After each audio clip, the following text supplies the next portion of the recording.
I'm Joe Duffy of OffshoreInsiders.com. We are going to preview the Wednesday and Thursday action in NFL preseason football for SportsbookReview.com. We're going to take a look at these games from a bettor's standpoint. We're also going to talk about a tremendous contest that's going on at SportsbookReview.com in just one moment.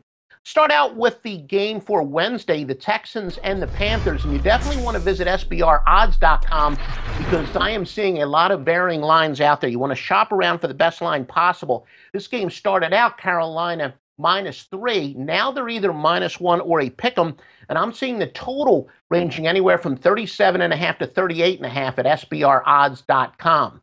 The reason that the line has moved so much is the Texans have said they will play every healthy player, including their star defensive player, J.J. Watt. Meanwhile, for Carolina, Cam Newton will not take the field. Texans have an interesting quarterback situation. Tom Savage, it's generally considered that he will start the season as a starting quarterback, probably play the first 3 or 4 games, and then they will bring in Deshaun Watson as the starting quarterback. So for right now, Savage has been working with the first-team offense. He's expected to get significant playing time tonight because he's only started 2 games in 3 years, so he needs the playing time. Expect him to take at least the first quarter, maybe into the second quarter, and then he will be followed by Deshaun Watson, and then journeyman Brandon Weeden takes over. But with the Texans, it looks like they're approaching this game a lot more seriously, and they want their 2 quarterbacks to get a lot of work. They are definitely been the sharp play, but because of the line move, the best play here is Carolina. They have a lot of guys at wide receiver. Not any of them have really stepped up yet, but I know they want to give their wide receivers a lot of work tonight. Houston wants to give their 2 quarterbacks especially a lot of work tonight. So over 37 is the play for me, Joe Duffy at OffshoreInsiders.com. Now let's take a look at some notes for the Thursday action. We've got the Broncos and the Bears. Denver also has an excellent quarterback competition. Trevor Siemian is expected to get the start, but he's battling with last year's first-rounder Paxton Lynch. Siemian has been the better of the 2 in training camp. Jamal Charles is out for Denver. Chicago's got an interesting quarterback situation as well. Remember, they made that controversial trade on draft day to get Mitchell Trubisky. Mike Glennon, veteran, gets a start, followed by another veteran, Mark Sanchez. Trubisky will start probably the second half, but the Bears' third-string offense has a lot of young talent.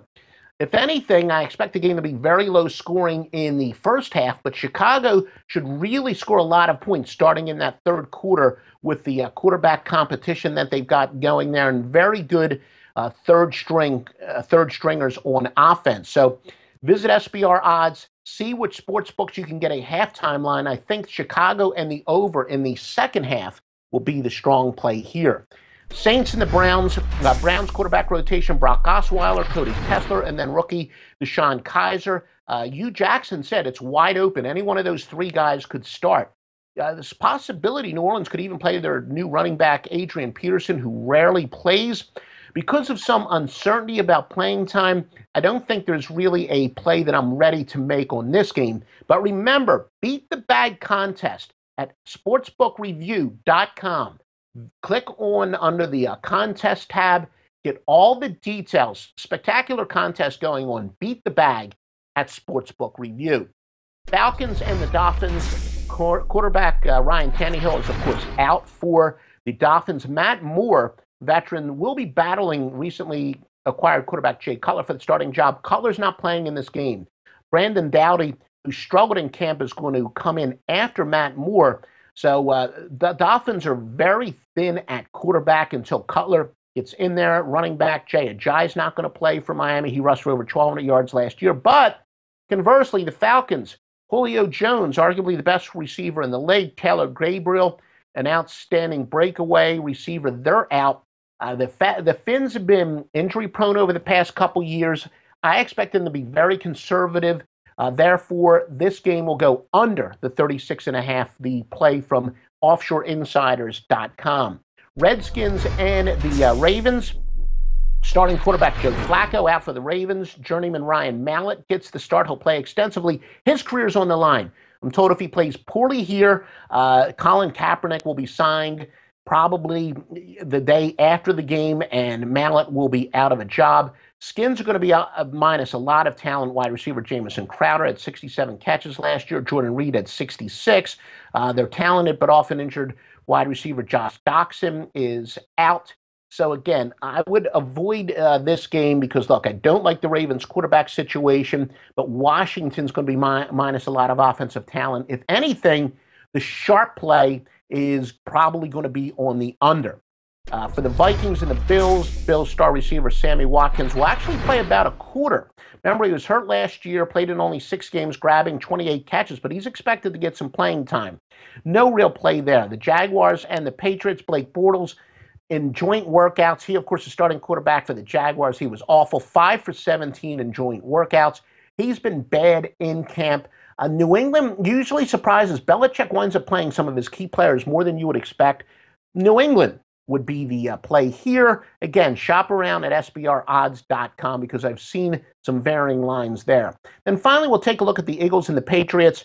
Patriots quarterback Aaron Rodgers, very doubtful. Brett Hundley, likely Green Bay starting quarterback. But this is kind of rare. Monday, the Packers spent time preparing for the Eagles, something that doesn't usually happen in week 1 of the preseason where they do some preparation. Carson Wentz, Eagles starting quarterback, is expected to start. He'll probably only play a series or 2, but because of that interesting note that Green Bay actually did some game preparation, I'm going to go with Green Bay minus the 1. Remember, visit me at offshoreinsiders.com for all my premium picks. Visit SBR Odds to shop around, sbrodds.com for the best lines, and sportsbookreview.com for that fantastic contest I told you about. Hey guys, thanks for tuning in to our channel. Now, we've put a lot of work into producing all these free videos, so please help us out and keep all our content free for you forever by simply liking, sharing, commenting, and subscribing. Now, not to mention, a visit to our industry-leading website will warm the hearts of all our SBR employees, especially myself. Now, the links are over there to the left, so do check those out. Thanks for watching.